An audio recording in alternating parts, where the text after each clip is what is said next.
If you own an Audi or Skoda or Volkswagen, you have probably seen the EPC Warning Light illuminate on your dashboard.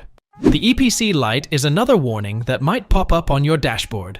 It's letting you know you have an issue with the Electronic Power Control System, or EPC. When the light comes on, you have an issue with your car's throttle system. In many cases, the EPC light will come on at the same time as the engine, ABS, or ESP light, depending on what the problem is. The EPC system is managed by the following units: engine control, brake control, transmission control, and steering control unit. The EPC system is the Volkswagen Group's traction control system. The most common reasons would be a throttle body failure, a damaged ABS sensor, a cracked ABS ring, a bad brake pressure sensor, or a damaged brake pedal switch.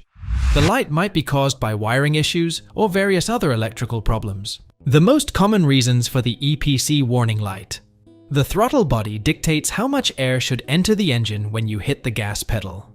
It uses the throttle body to control the engine power, and if there is a problem with the throttle body, the EPC system cannot function properly. The majority of body throttles are electric, and if there is an issue, it will light up the engine check light, and the EPC light will appear on your dashboard. The brake pedal switch, or brake light switch, will let you know when you have hit the brake pedal, and the car should activate the brake lights. It's also used for other functions, including the cruise control system, or the EPC system.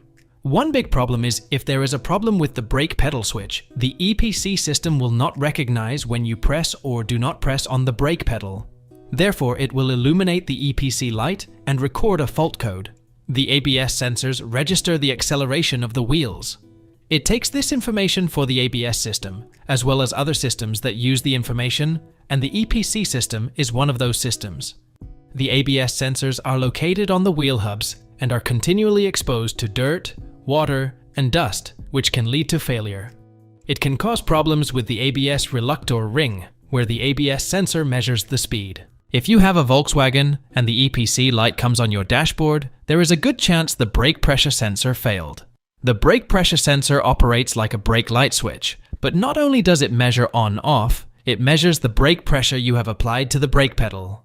If the brake pressure sensor has to be replaced, it can be somewhat difficult as it sits inside the ABS control module. In many cases, you will have to replace the entire ABS control module if you have a problem with the sensor. Keep in mind, a replacement can be expensive.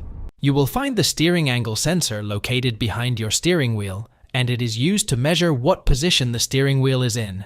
The EPC system will take this information to determine which direction you have turned the steering wheel, and then correct the brake force using this information.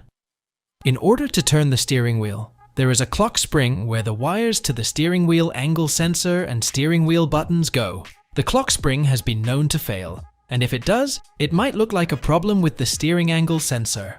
The EPC system uses many different engine sensors to work correctly, and if there is a problem with one of them, it could result in the EPC warning light.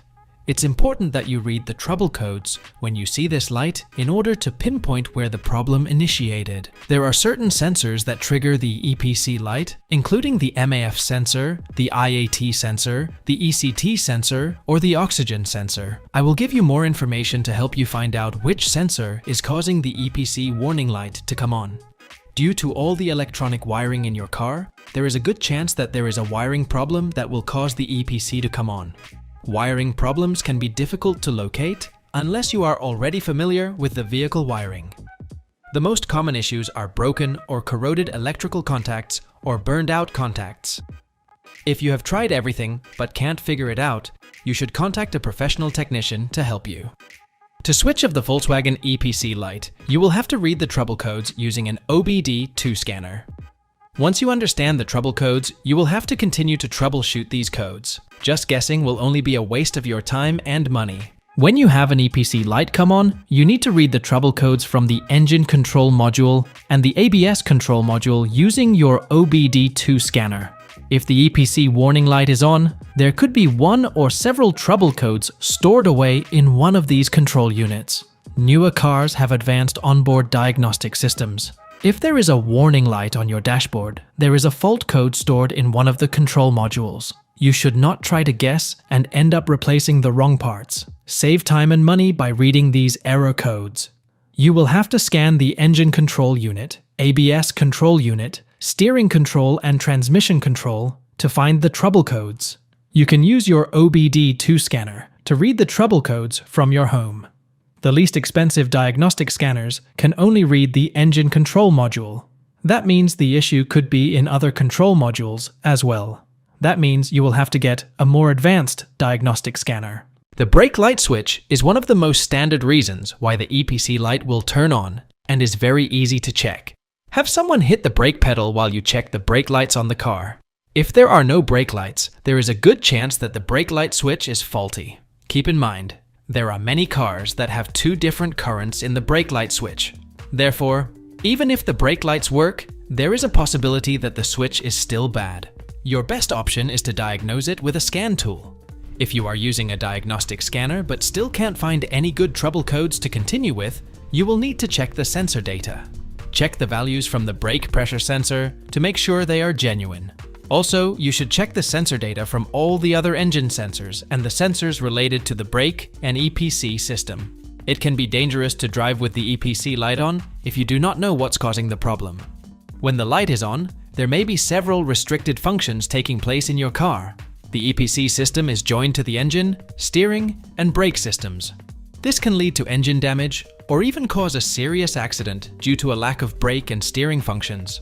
When the EPC light shows up on your dashboard, book your car in for a checkup as soon as possible. In most cases, the EPC system will not cause damage to your car if you drive carefully. On the other hand, the problem could be severe, so your best option is to play it safe and book your car in for a diagnostic. The EPC warning light on your vehicle means there is an issue with the electric power control system. The EPC system controls the throttle, including the throttle body, accelerator pedal, cruise control, and traction control. Misfiring can cause the EPC light to come on indirectly. If the engine misfires, it will impede the engine's performance, and in most situations, the check engine light will come on. Also, if there is a problem with the engine system, it will trigger the EPC light. Yes, as the EPC warning light controls the throttle system, it can cause a sudden loss of power. There's a chance you cannot even rev the engine when the EPC light comes on.